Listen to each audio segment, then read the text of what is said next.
quereis tornar a ouvir. É muito frequente a preocupação de muitos religiosos, no sentido de transformarem os amigos compulsoriamente, conclamando-os às suas convicções particularistas. Quase sempre se empenham em longas e fastidiosas discussões, em contínuos jogos de palavras, sem uma realização sadia ou edificante. O coração, sinceramente renovado na fé, entretanto, jamais procede assim.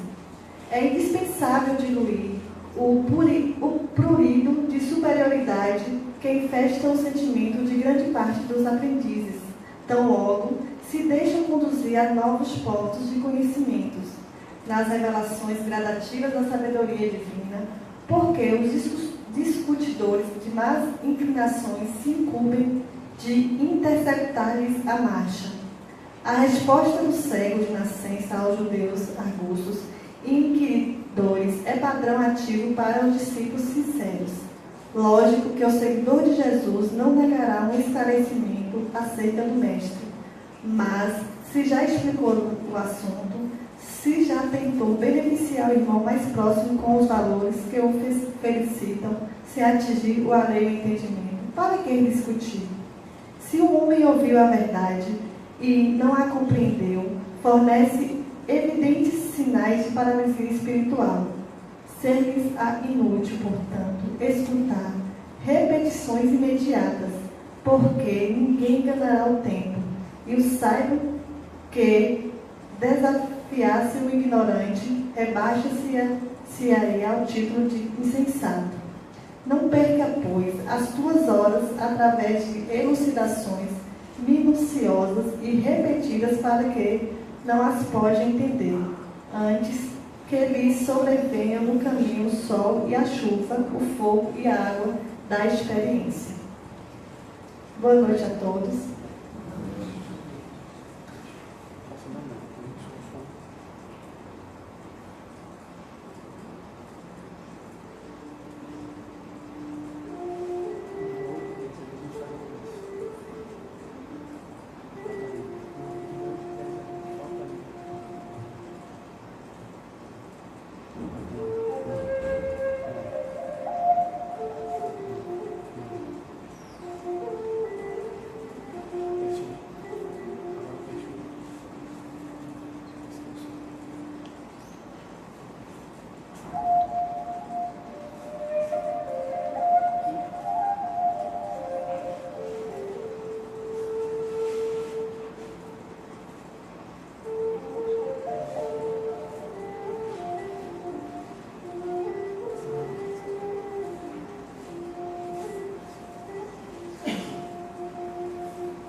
Jacó lhe disse, e não ouviste. Para o que o quereis tornar a ouvir? Mestre Jesus, estamos aqui neste momento para te agradecer a importância de conscientizarmos as nossas mentes, abrirmos os nossos corações para o conhecimento, a importância de entender que somos responsáveis pelas nossas vidas. Sabemos das dificuldades que não são poucas, mas sabemos também que somos capazes. É importante termos esta consciência, estarmos de bem com a vida e sabermos que somos nós o ponto de partida para buscarmos conhecimento, saber ouvir e a cada dia ter entendimento das coisas que a vida nos oferece. Mais uma vez estamos aqui e gratos por esta oportunidade de ouvir Luciano Menezes, que vai dando a palavra, e saímos um pouco daqui melhores, com certeza, com a palavra, com o conhecimento, e claro, devemos buscar sempre. Obrigada, Mestre Jesus, e esteja sempre do nosso lado. Que assim seja. Boa noite a todos. Passo a palavra para Luciano Menezes.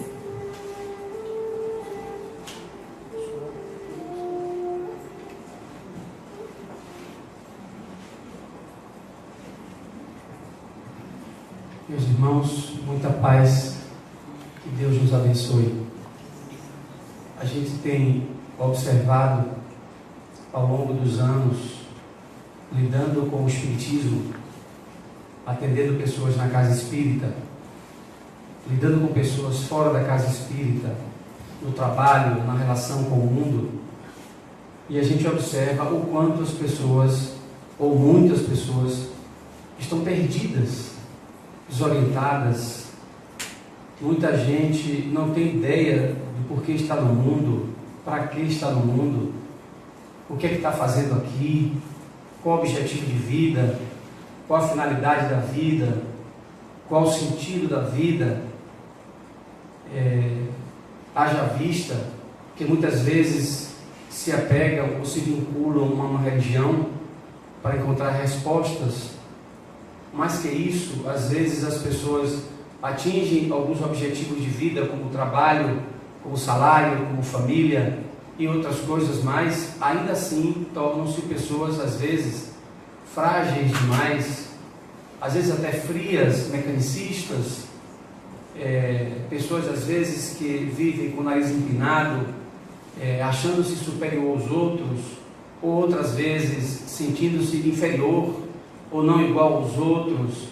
Outras vezes a pessoa, apesar de ter as coisas ou até não ter, mas deseja o que o outro tem, viver a vida que o outro tem, faz comparações completamente equivocadas, e a gente observa claramente como as pessoas, muitas pessoas, vivem perdidas, desorientadas, sem noção do que de fato estão fazendo aqui. E não estou tendo uma visão necessariamente uma visão espírita, eu estou tendo uma visão humana, da relação humana que eu tenho com o mundo, com as pessoas que lido, com o trabalho que eu desenvolvo, não só aqui como fora daqui. Como a gente vê às vezes o olho das pessoas não brilhar pelo trabalho que elas realizam. Às vezes as pessoas não têm paixão pelo que está fazendo, faz de maneira mecânica, não há uma alma presente, e a gente tem observado isso com uma frequência muito grande. Às vezes parece assustador, porque até as pessoas que se preparam para viver esse tipo de vida, na relação com o ser humano, de cuidar de pessoas, de lidar com pessoas, de ouvir pessoas, de escutar pessoas, de cuidar de pessoas pobres, simples e por aí vai, quando entra na intimidade que as pessoas trazem os seus problemas, a gente vê exatamente esse quadro de pessoas perdidas, desorientadas.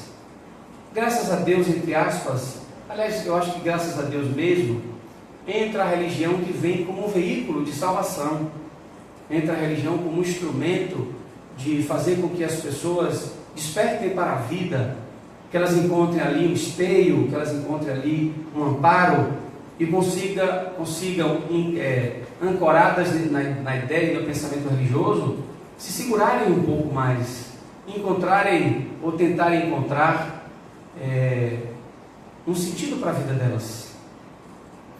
Pode parecer muito simples e pouco o que eu estou dizendo, mas é de tamanha importância o olhar que eu tenho sobre isso, porque me incluo até determinado momento da minha vida. E vejo que as pessoas também atribuem à religião o papel de salvação. Que na religião as pessoas encontram a resposta para que aqui elas vieram e o que é que elas estão fazendo. Acham, inclusive, que na Bíblia, que no Livro dos Espíritos, ou nas obras básicas, ou no Pentateuco, ou no Bhagavad Gita, no Livro dos Mortos, no Livro Tibetano dos Mortos, ou qualquer livro religioso, as pessoas encontram aquilo como verdade. São verdades inquestionáveis, são situações que são trazidas ali e que não devem ser questionadas porque são verdades absolutas. Se prendem a isso e acham que isso é o suficiente para elas. A maioria das pessoas apegam-se à religião como tábua de salvação. Ali eu vou me ancorar, porque no caso de algumas religiões protestantes, eu vou ganhar o reino dos céus, né? No caso do espírita em particular, não vai para o umbral, não vai viver determinadas situações, porque está vinculado a um pensamento religioso, está vinculado a uma instituição onde a pessoa segue ou tenta seguir à risca aquilo que está escrito. E a gente claramente, quando começa a estudar religião, quando começa a estudar o pensamento humano, quando começa a ver a história da humanidade, a gente entende que esses livros não podem ser verdades absolutas. Eles não têm o suficiente material para atender a só uma pessoa. Imagine a humanidade.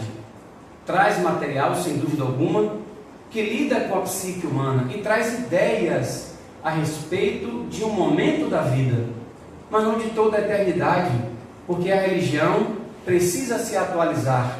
O pensamento religioso precisa estar hoje, por exemplo, no século XXI, mas infelizmente ainda há pessoas, e trazendo para nós espíritas, ainda em pleno século XXI, querem trazer ideias do século passado, aliás do século XIX, as ideias espíritas, como se fosse hoje, sem contextualizar. Há espíritas, inclusive, e religiosos de maneira geral, que acham que vão ter, ao morrerem, ao saírem daqui, o reino dos céus. É uma ideia eminentemente materialista.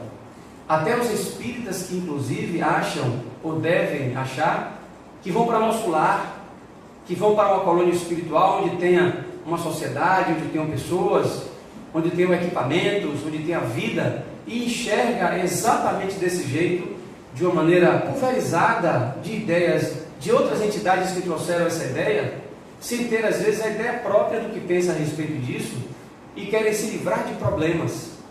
Às vezes a gente lida com espíritas trabalhadores, pessoas inclusive sérias, pessoas dedicadas, pessoas que merecem respeito inclusive. Aliás, vamos citar como exemplo o nosso próprio trabalho de quinta-feira, né? Tem uns passistas aqui, eu que fico aí trabalhando também, fazendo palestra, né? E aí achar que porque faço isso, eu estou de comum acordo com os espíritos e com o espiritismo, e quando eu desencarnar, eu estou bem. Lei do engano, não funciona desse jeito. Seria muito simples se assim fosse. Qualquer pessoa que se vinculasse a uma religião qualquer, ao desencarnar, certamente iria para o mundo espiritual numa condição favorável.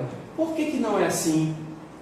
Porque a gente vê na literatura espírita, por exemplo, aliás, não só da literatura espírita, existem literaturas orientais que trazem depoimento de entidades que desencarnaram. A exemplo da Self-Realization, que Yogananda traz nas obras dele, muitas comunicações, muitos pensamentos sobre vida após a morte, que a gente vê que as pessoas não chegam no mundo espiritual nessas condições maravilhosas. O que leva as pessoas a não estarem felizes, a não viverem felizes quando desencarnam? Porque é muito simples, não é um estalo do dedo, não é a lâmpada que acende, que eu me torno uma pessoa simples, boa, e no mundo espiritual serei uma pessoa boa. Não. Se eu vivo nas trevas aqui onde eu estou agora, eu desencarno nas trevas. Se eu desencarno na chuva, se eu moro na chuva, vivo na chuva, nas minhas ideias, eu vou encontrar chuva. Se eu sou uma pessoa arrogante, prepotente, além do necessário, certamente estarei num ambiente de arrogância e prepotência, porque esse é o mundo que eu sou gerido, é o mundo que eu vou gerindo sobre mim mesmo. Não pode acontecer diferente. E a gente, quando olha o olho das pessoas, a gente não sabe quem são as pessoas. Ninguém sabe quem sou eu. Ninguém sabe o que é que passa no meu mundo íntimo, né? As coisas que eu penso. Só quem sabe o que penso sou eu. E olha que tem coisa que eu penso que eu nem sei que penso, mas eu penso, porque está no inconsciente. Imagine eu tirar a capa de espírita, trabalhador, né, dedicado ao espiritismo. Isso vai me deixar o quê como repertório, né? Quais são os meus valores? Quais são as minhas ideias? Então, é um pensamento equivocado nós acharmos que a religião por si só vai sustentar o ser humano. É muito frágil, é muito pouco. Agora, se eu souber da religião que eu professo e essa religião me transformar, fizer mudança interna, se eu aproveitar essa religião e colocá-la em mim e seguir a minha vida naqueles passos, dentro do meu limite, da minha condição, aí sim, certamente, nós encontraremos um lugar melhor para nós. E esse lugar não é um lugar materialista, não é um lugar estabelecido como as religiões trazem, inclusive o espiritismo, é uma ideia daquele ambiente espiritual. Não, não deve ser desse jeito. E não acho que o mundo espiritual se limitaria a uma única condição. A uma única condição. Então, se alguém aqui já leu o Nosso Lar, ou já ouviu falar em Nosso Lar e quer ir para lá, tire seu cavalinho da chuva, porque lá já está superlotado. Já abriram vários vãos e já atendeu a todo mundo e não tem mais como abrir vão nenhum. Tiveram que fazer outras colônias espirituais, outros ambientes, milhares de ambientes espirituais para atender a demanda humana. Assim como reencarnam tantas pessoas diariamente desencarnam. Assim como a população são quase 8 bilhões de pessoas no planeta, no mundo espiritual são 20 bilhões de espíritos. Então é muita gente. Não é possível que a gente faça um julgamento que uma religião vai responder por isso. É muita fragilidade. E baseado nisso, em 1858 foi escrito um livro por um polonês, um livro muito interessante. Isso eu estou devolvendo uma palestra que eu vi para vocês do meu jeito, falando sobre Roma, falando sobre os primeiros cristãos. E em 1961 Hollywood pegou esse livro e fez um filme. Aliás, Hollywood só faz filme bom, impressionante. Quando não é de terror, são bons, porque o filme de terror hollywoodiano é muito ruim, eu não gosto não. Mas eles fizeram um filme chamado Covardes. Todo mundo aqui já ouviu, sobretudo as pessoas que têm cabelo branco. Covardes, né? É uma pergunta. Covardes, para onde vais? E isso, o livro se retrata. Há uma passagem de Jesus em João, onde é trazida a ideia, quando chega o dia de Jesus morrer, ele pergunta aos seus discípulos o que é que eles pensavam que para onde ele ia. Porque ele dizia para os discípulos: eu tenho que ir, eu tenho que fazer, eu tenho um trabalho a realizar, eu vou voltar para o Pai, eu vou voltar para meu Pai. E os discípulos não entendiam, porque eles eram apegados a ele. Aliás, eu acho que nós faríamos o mesmo. A pessoa, se Jesus estivesse aqui do meu lado, eu não queria que ele levantasse aqui nunca, né? Eu queria que ele fosse dormir lá em casa, almoçasse lá em casa e tal. Então os discípulos não queriam que ele fosse, porque sabia que daria problema, mas não tinham dimensão do problema que seria efetivamente aquela figura e o que aconteceria a partir daquele dia, quando ele se dedicasse definitivamente a saber a faina do que ele iria viver. E ele dizia aos discípulos: por que vocês não me perguntam para onde eu vou? Por que vocês não indagam para mim, não têm a curiosidade de saber para onde eu vou? E ele não entendia porque a ignorância dos próprios discípulos não tinha ideia do que era a vida eterna, do que era a imortalidade, do que era a vida espiritual. Se a gente trouxer para hoje, quantos de nós aqui que frequentamos o centro espírita, inclusive trabalhadores espíritas, que não tem ideia do que é isso? Que, aliás, pregam o espiritismo, vivem o espiritismo de troca de moeda. Eu vou lá dar passe dia de quinta-feira, porque eu não vou para um umbral quando eu desencarnar. Eu vou dar passe dia de quinta-feira e ficar até mais tarde, porque meus filhos em casa vão ser protegidos por Dr. Bezerra de Menezes e Dona Joana de Ângeles. Muitos pensam assim. Não vai acontecer nada comigo porque eu estou vinculado aos espíritos. Porque não tem ideia de imortalidade. Não tem ideia de vida espiritual, de continuidade da vida. Era assim que os discípulos não entendiam Jesus. E ele dizia, perguntem para onde eu vou. Porque para onde eu vou, vocês também irão. Aliás, eu não deixarei vocês órfãos. Eu vos enviarei um Consolador. Essa é uma passagem belíssima. Porque os espíritas se apropriaram, inclusive no livro dos Espíritos, Kardec fala isso. Os espíritos falam isso. E o Espírito de verdade volta e diz que o Espiritismo é o Consolador. E quando a gente para questionar o Espiritismo ser o Consolador prometido, é muita pretensão. Como assim o Espiritismo é o Consolador prometido? E os países que não conhecem o Consolador, ou melhor, o Espiritismo? Países que nunca ouviram falar do Espiritismo. Não, lá não tem o Consolador, então eles não vão ter o privilégio. O privilégio do Consolador é só no Brasil? Porque foi no Brasil que o Espiritismo se estabeleceu? Nós exportamos mediunidade e espiritismo para o mundo todo? Todo lugar do mundo que existe espiritismo, quem dirige o trabalho espírita é um brasileiro. Se não é um brasileiro, é alguém daquela nacionalidade casado ou casada com um brasileiro. Ou seja, o espiritismo virou religião brasileira. É nossa. Saiu da França e veio para as nossas mãos. Veja o nível de responsabilidade que nós temos. Eu até esqueci por que eu estou falando isso. Eu abri esse parênteses aqui. Por que foi que eu falei isso? Porque os discípulos não perguntaram a Cristo. Os discípulos não perguntaram qual vades, né? Para onde vai? E ele ficou curioso porque as pessoas, eles não sabiam sobre isso, sobre essa realidade do mundo espiritual. E ele disse que enviaria o Consolador. O Espiritismo é o Consolador se a gente pensar nas teses espíritas, nas ideias espíritas, como comunicabilidade dos espíritos, mediunidade, reencarnação, pluralidade dos mundos habitados, as leis de Deus, a evolução. Se considerarmos esses aspectos básicos do Espiritismo, sem dúvida o Espiritismo é o Consolador, porque essa tese, essa ideia, esses pensamentos enquadram-se no ar, estão de acordo com as leis da vida. Lá em qualquer lugar do mundo, tendo ou não tendo o livro dos Espíritos, tem pessoas que vivem a mensagem, independente de conhecer o Espiritismo. Por isso que ele é o Consolador, na ideia que é trazida, e não uma instituição como Joana ser considerado o Consolador, porque aqui tem o Espiritismo. Isso não é verdadeiro. A verdade é a tese espírita, que traz ideias fabulosas sobre isso. Então o Consolador, aliás, o espírita que não se sente consolado tem alguma coisa errada, porque tem espírita que espera que o consolo seja quando ela desencarnar. Ela trabalha, para quando desencarnar ser consolada. O Consolador é conhecer o Espiritismo, é conhecer a tese espírita, é buscar atualizar a tese espírita em você. Você é o Consolador, você é o próprio consolo. Se você não se sente consolado, meus pêsames, porque o consolo é a mensagem como entra em você, como você percebe ela, como você acolhe ela, como você busca entender isso. Eu fico vendo, me permitam inclusive a crítica, é uma crítica construtiva, às vezes espíritas que ficam barganhando trabalhar na casa espírita.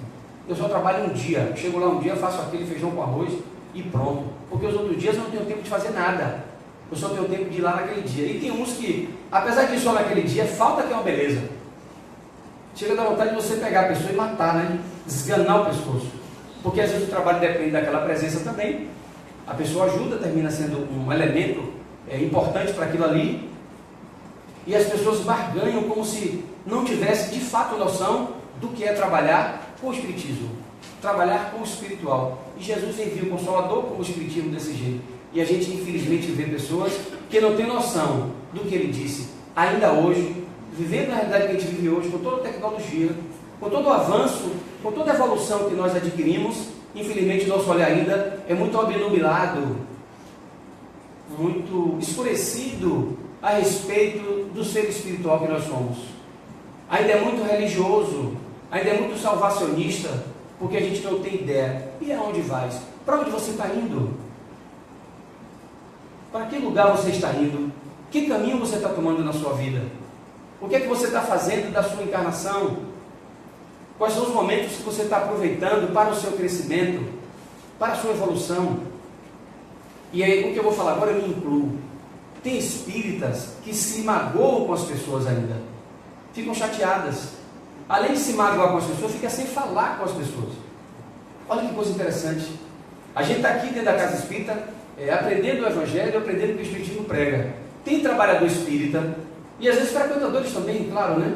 Que tem lá suas relações com seus parentes e por aí vai, e que deixa de falar com a pessoa porque se magoou, ficou chateada.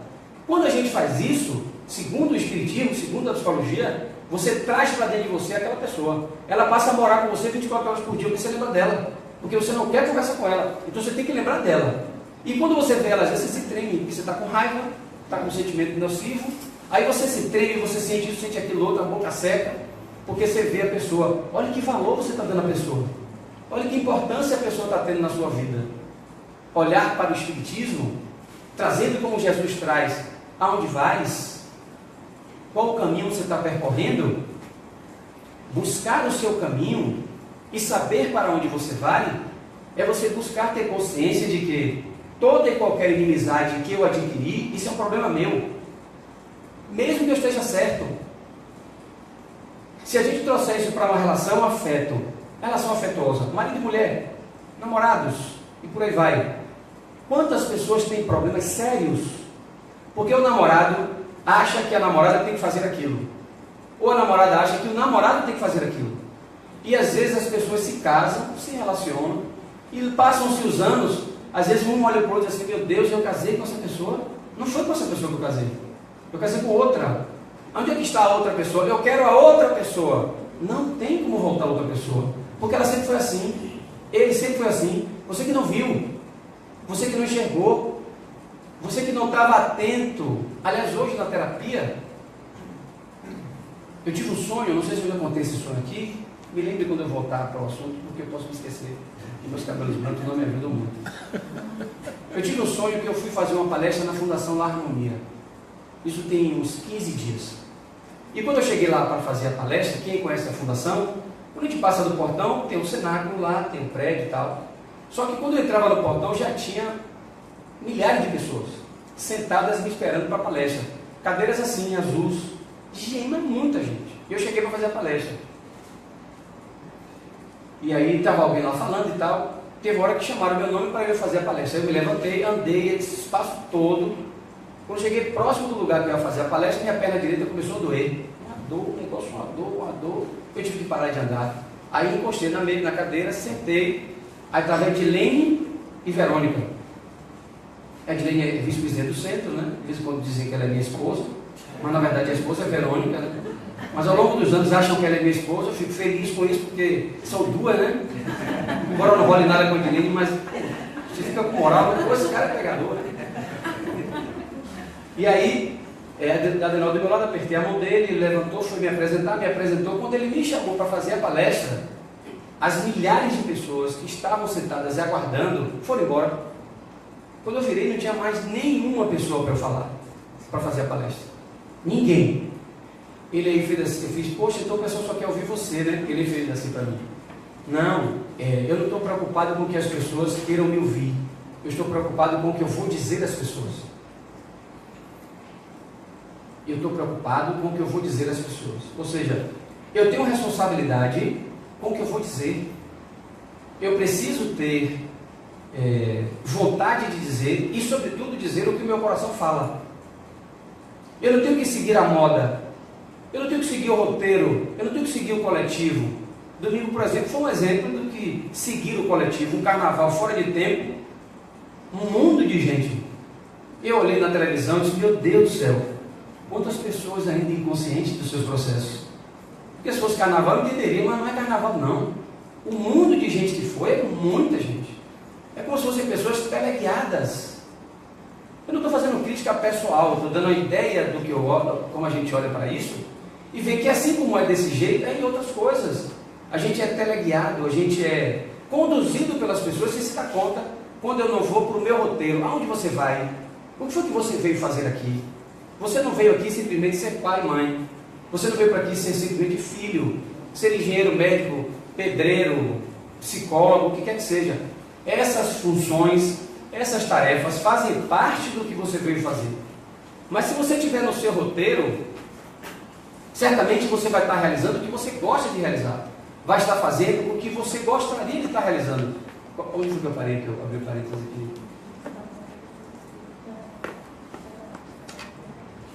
Não ajudou muito não, mas tudo bem.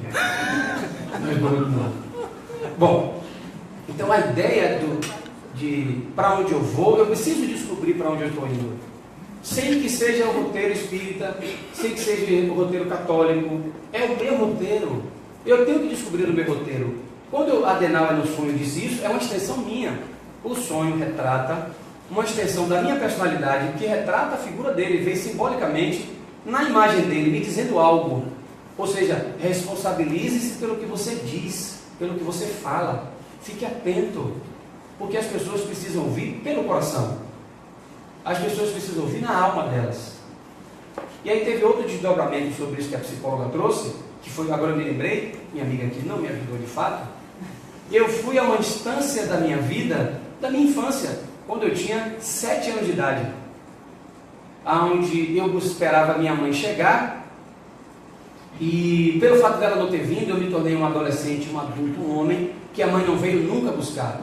Todas as vezes que eu entro em contato com qualquer coisa que sintonize ou que bata na porta do abandono, eu esmoreço, eu fico fraco, eu fico frágil, eu fico numa condição infantil.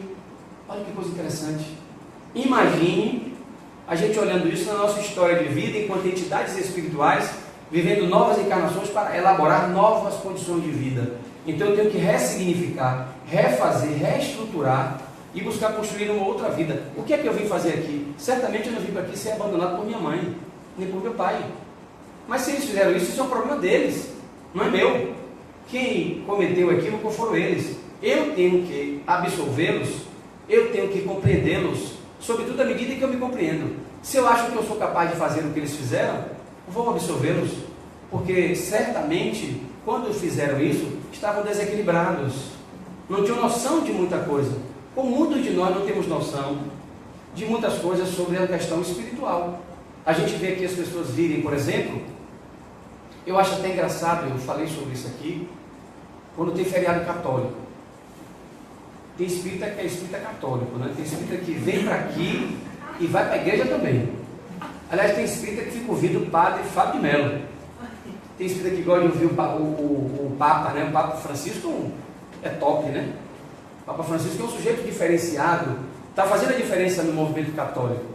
E a gente às vezes tem essas pessoas como estrelas, como a gente tem às vezes no movimento espírita, os médiuns estrelas, onde a gente coloca eles como deuses, não coloca eles como seres humanos. A gente deve olhar para o Papa Francisco, para esses médiuns como pessoas, porque se for botar na sala com o psicólogo para conversar da vida deles, vai ter pepino ali, com qualquer um, porque é ser humano, em que pese a evolução espiritual das pessoas, mas vai ter, porque é ser humano, que tem suas experiências.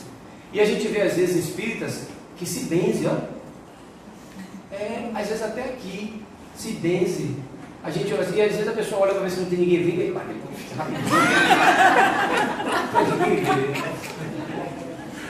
essa semana eu recebi um espírito amigo nosso aqui da casa, parceiro, mandando para mim o texto de não sei o que lá.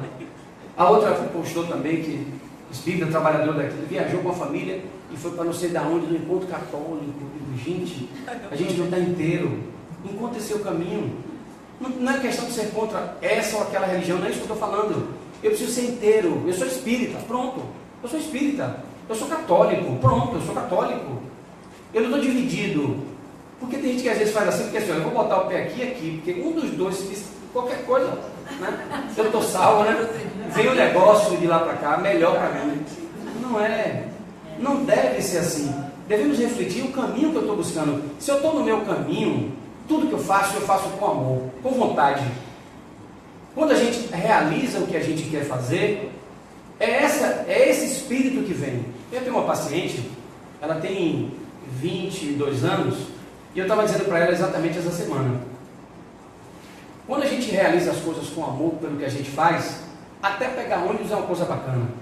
Eu digo isso porque eu sou assim, ainda mais agora que eu comprei uma mochila de couro, caríssima, caríssima. O pessoal em casa vai cuidar dessa mochila bonita assim, o pessoal pode querer roubar. Eu disse, rapaz, porque ele me pertence, leve, eu compro outra. Eu não tinha, estou tendo agora, eu posso ter outra, né, a hora que quiser. E aí, quando eu pego o ônibus, quando eu saio de casa, que eu me arrumo, que eu boto a roupa, eu vou feliz, meu olho brilha. Quando eu subo do ônibus, o ônibus está cheio, eu digo, meu Deus, por que está cheio desse jeito? Quando é de pobre, igual a mim, pobre, desgraçado, que coisa. Eu fico feliz que eu estou ali entre as pessoas. Quando eu estou vazio, eu estou mais feliz ainda, porque é bom que você sinta vontade, assim, né? Eu estou feliz realizando aquilo. Quando eu estou atendendo uma pessoa, eu estou muito feliz. Quando eu estou fazendo essa palestra aqui, gente, eu estou muito feliz. Independente do gosto das pessoas que estão me ouvindo. Eu estou realizando coisa que eu gosto de fazer. Eu era administrador, amava ser administrador. Amava, adorava fazer isso. Então, quando a gente encontra o caminho que é seu, que lhe pertence, que não tem ingerência de ninguém, que não segue o coletivo, que você realiza a sua alma, cara, o que você fizer está bom. Não importa se você está doente, se você está bom, se você está com dinheiro ou sem dinheiro, você está com você. Estar conosco, essa é a dificuldade. Tanto é que tem muita gente que tem dinheiro e não está com ela mesmo. Quantas pessoas a gente conhece aqui dentro dessa casa, que tem um trabalho social Badu, que a gente pede toda semana, vocês ouvem a gente pedir. Tem gente aqui que tem dinheiro, está acumulando dinheiro, mas não compra um quilo de feijão para o trabalho social. Não dá R$1, é sério. Eu não estou mentindo não, não estou inventando não. R$1 não dá para o trabalho social.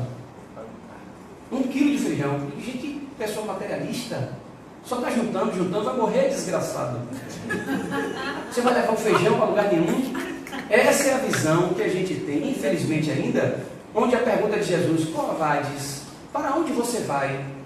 Para onde você está indo?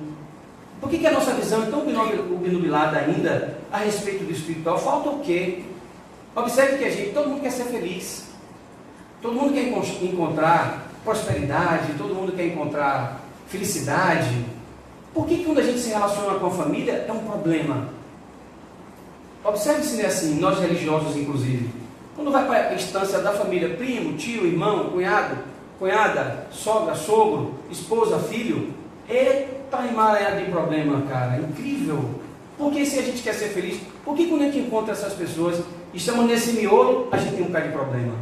Porque a gente não olha para a gente olha para o outro, a gente exige do outro, a gente quer que o outro faça e realize, mas não queremos fazer. E na família, muitas vezes, tem pessoas que querem ser o destaque, quer ser o rico da família, por exemplo.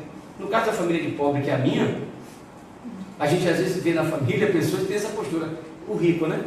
Vai com roupa diferente, senta num lugar diferente, fala diferente. Meu Deus, quanta besteira, quanta bobagem. E a gente não se dá conta dessas bobagens na vida da gente e leva às vezes à frente um problema, briga, fica inimigo, não quer conversa, não sei o que e tal. Perdendo tempo, a gente pode desencarnar a qualquer momento. Eu falei a semana passada, eu estive doente, hospitalizado, fui fazer um exame e tal. Eu fiquei 2 dias sem comer, fraco. Eu digo, rapaz, será que eu vou desencarnar? Será que eu vou morrer? Para a gente morrer daqui para ali é rapidinho, né? Quando a gente vê, já morreu. A encarnação é muito curta. E a gente fica tomando conta das coisas com o poder, né? com determinadas valorizações que não vale a pena. A gente não se prepara para desencarnar. Eu comecei a desencarnar aos 40 anos de idade. Quando meu olho começou a desencarnar, que eu tive que começar a usar óculos. Se você olhar direitinho, é desencarne mesmo. Começa a desencarnar o olho, né? Começa a desencarnar outras coisas, já desencarnou outras coisas. Oh Deus, vai desencarnando. Ele tem 17 anos. As pernas não obedecem mais na velocidade da mente. O corpo não tem mais a mesma vivacidade. Estamos desencarnando. A pele não é mais a mesma, o rosto não é o mesmo. De quando eu tinha 20 anos, 20 anos era um príncipe. Embora continue bonito, mas muda, porque a gente está desencarnando, a gente não se prepara para desencarnar. A gente não convive com a desencarnação diária. A gente quer evitar de qualquer jeito que apareça em nós o envelhecimento e o desencarne. Então usa todo tipo de produto que puder para poder esconder esse negócio. A partir das roupas, das pinturas e por aí vai, né? Acho que se homem pudesse, usaria também, né? Embora alguns já usam, né? Alguns usam, né? Então, é como se a gente gente tivesse esse material aí, como Jesus, os caras tinham Jesus, os discípulos, estavam com ele, mas ninguém entendia nada. A gente tem o Espiritismo na mão da gente, para fazer o que a gente quiser. Como é que a gente trata? Eu vou aqui, vi palestra, é uma maravilha, tomo passe, rapaz, que ambiente maravilhoso, energia boa e tal. Sim, e aí, mudou o que com isso? Nada, mudou nada. É uma perda de tempo. A gente vê isso nos livros de Hermance Defoe. Ela fala dos espíritas, daqueles que conhecem espiritualidade, o assunto sobre espiritualidade, que lidam com essa demanda, e muitas vezes não se dão conta de fazer esse processo na vida delas. O grande presente que eu posso oferecer ao Espiritismo, enquanto espírita, é fazer com que o Espiritismo mude minha vida, é introduzir o Espiritismo na minha vida, é fazer com que essa doutrina, de fato, faça a mudança que eu preciso fazer, que é encontrar o meu caminho, é saber para onde eu vou, é saber o que eu estou fazendo, para que instância de lugar eu vou estar. Confesso que quando eu estive doente, antes de me hospitalizar, muitas ideias controversas vieram na minha cabeça, muitas dúvidas vieram sobre meu estado físico e espiritual, até porque eu procurei os espíritos, cadê vocês? Não vi ninguém, não senti a presença de ninguém. Se estavam, ficaram distantes, não deixaram de perceber, não, deixa de se virar aí. Porque de fato você tem que se virar. É você que tem que se virar. É você que tem que adquirir o mérito, estando sã, estando doente ou não, de captar o pensamento dos espíritos que podem lhe ajudar. Mas a responsabilidade é sua. É você que tem que fazer o seu projeto. É você que tem que fazer o seu processo. E se você estiver no seu caminho, você escuta qualquer coisa. Você ouve qualquer coisa que os espíritos fazem. Porque estão com a gente o tempo inteiro. Estão com a gente a hora toda, né? Então, essa passagem de Jesus, Quo vadis, que é uma pergunta, aonde você vai, ou para onde vais, que os discípulos, ele falou isso com os discípulos e deu a resposta, que ele iria para a casa do Pai, que ele iria estar com o Pai. Ele disse aos discípulos, olha, o que eu vou viver, vocês vão viver também. Todos que me seguirem, viverão o que eu vou viver e um pouco mais. Por isso que eu vou enviar o Consolador, porque aqueles que seguirem a minha mensagem, também serão perseguidos, também viverão seus problemas. Se a gente analisar, todos nós que nos convertemos no sentido de abraçar e amar Jesus e seguir do lado dele, dentro das nossas condições, vivemos as nossas encruzilhadas, vivemos os nossos problemas naturalmente, sobretudo em nossas casas, que é onde tem um grande celeiro de crescimento espiritual, é na casa, é na família. Não adianta você achar, eu estou numa família errada, eu me sinto um peixe fora d'água, eu não merecia estar ali. Não pense assim, não. Você está no lugar que você precisa estar mesmo. É esse ambiente aí, é com essas pessoas que você vai encontrar o seu lugar. Não vem facilidade, não. A facilidade é você que tem que encontrar no seu roteiro. Se você estiver no seu roteiro, o que acontecer para você é vantagem, porque você é um ser imortal. Isso vai passar. Tem pessoas, certamente, nesta encarnação, que eu decidi por conta própria. Eu vou investir em mim o máximo que eu puder, para não me encontrar com essas pessoas. Não quero me encontrar. Tem gente que me é nociva, tem gente que não vai agregar. Eu não estou com raiva da pessoa, eu não estou, aliás, até porque é uma coisa que eu deveria ter falado e eu não falei. Quando a gente fala de perdoar, de entender o outro, né, de não guardar mágoa, não impede você sentir raiva de alguém. E você até às vezes querer apertar o pescoço da pessoa. Mas manter isso, né, fazer com que isso se torne uma trajetória de vida é diferente. Completamente diferente. Então a gente procurar entender que dentro desse processo de entendimento da vida, eu preciso entender a mim, entender os outros, dentro da minha condição e seguir os meus passos. À medida que eu sigo os meus passos, que eu encontro o meu roteiro, o meu caminho, sei para onde eu vou, qualquer coisa que me aconteça, inclusive as mágoas que eu tenho, eu posso fazer escolhas. Uma das escolhas que eu fiz, algumas pessoas, na próxima vida, se vier comigo, é parente de terceiro grau, né? A depender, quinto grau, uma coisa distante, né? Outro estado, né? Outro país, tudo bem, né? Aquela coisa, né? Provavelmente, né, nessa época vai ter Skype, né? Não vai ser mais Skype, vai ser uma coisa muito mais veloz, muito mais isso e aquilo outro, mas ele lá e o cá, ela lá e o cá, porque às vezes essas pessoas não estão agregando. Eu preciso de pessoas que despertem em mim desde cedo o que eu quero de melhor para mim. Então, como eu me conheço, se eu encontrar pessoas que vão vacilar, eu vou junto. Então é melhor eu procurar pessoas que queiram associar-se a esse crescimento. E olhe para você, olhe para a sua história de vida, olhe para os seus 5 elementos mais próximos de você, o estado de vida deles, os 10 mais próximos de você. de acordo com o nível de vida deles, é um retrato, um espelho da sua realidade. Pode ficar esperto com isso, que é uma verdade mesmo. Infelizmente é uma verdade. Então essa é a mensagem que eu quis trazer hoje. Covardes, para onde você vai, para onde você está indo, que escolha você está fazendo. Muita paz.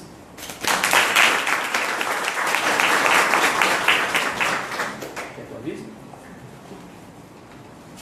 Chamei a moça para ajudar, a moça está morrendo de medo aqui. Bom, vou falar primeiro do nosso seminário, depois eu faço o sorteio, vou fazer diferente hoje. O rapaz que filma está fazendo... Esse seminário de Adenauer é o Espírito e o Século XXI. Ele vai tratar de assuntos importantíssimos da atualidade do século XXI, olhando para atualização ou contextualização do pensamento espírita. Nós tivemos um encontro no sábado, e ele trouxe algumas ideias para a gente já sobre esse assunto, e as pessoas que vierem vão ser contempladas com ideias muito atualizadas sobre o perdão, por exemplo. Quando diz assim, perdoar 70 vezes 7 vezes. Quando a gente tem uma visão religiosa disso, a gente quer perdoar todo mundo, só que a gente sente que não perdoa. A gente sabe que no fundo não perdoa. Então o que seria isso? O que é isso? Ele traz ideias assim maravilhosas. Então, quem puder vir para o seminário, venha, que vai ser muito legal o seminário. Nós vamos ter um show, todo mundo já sabe, tem que se cadastrar no CPF. O trabalho social Badu, as doações das cestas. E pronto, vou fazer nosso sorteio. O livro hoje é Quando o Amor Veio à Terra. Esse é o livro de Djalma Mota. Eu já li esse livro tem muitos anos. Para mim, antes dele se tornar terapeuta, é o melhor livro dele. Uma obra mediúnica do espírito Benemo Túlio, onde ele conta muitas histórias aqui, inclusive a história da mulher. A mulher o quê? Esqueci o nome da mulher agora. A mulher samaritana. Ele conta a história da mulher samaritana. Fantástico esse livro, muito fantástico. Número 51. 51. Será que é da Uli? Quem? Ah, é da Uli. E aí? Foi bom, cara. Beleza?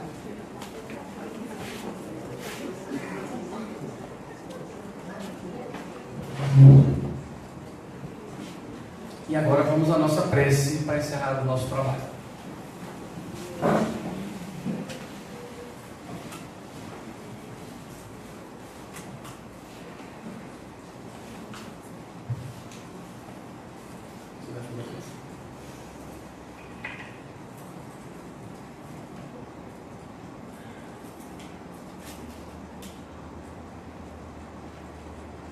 Que possamos fechar os nossos olhos, sentindo assim a presença dos amigos espirituais.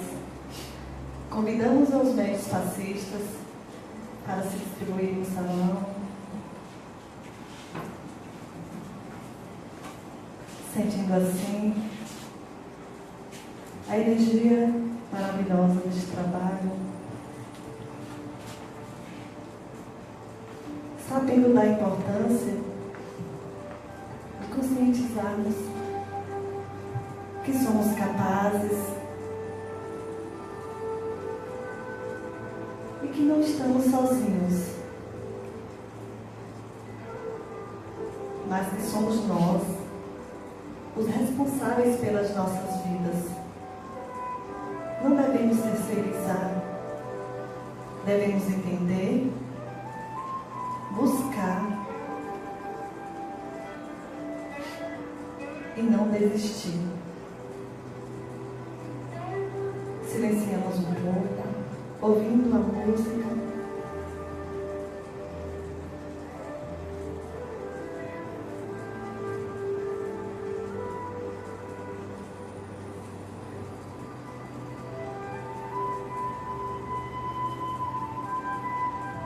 Buscamos internamente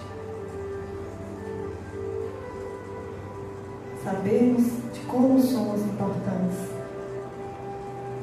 para nós mesmos, para a natureza divina, para a sociedade. Mestre Jesus, gratos estamos por esta oportunidade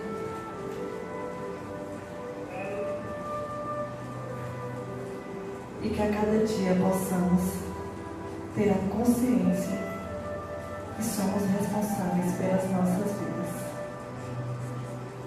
E assim seja.